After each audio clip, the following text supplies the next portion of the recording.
شمعت رو فوت بکن بابا، ببخشید اگه تیتابه. بخت من و تو انگاری به جز تو خوابمون خوابه. برم قربون اون ذوقت که بی کادو هم میخندی.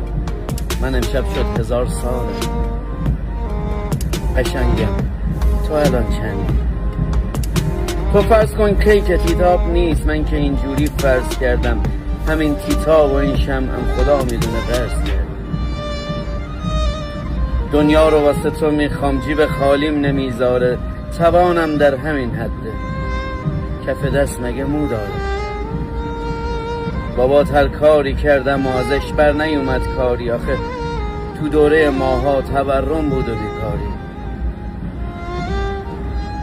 یه عده خوردن و بردن، اونا شادن ما تنهاییم. ولی اینو بدون بابا که آقازاده ماهاییم.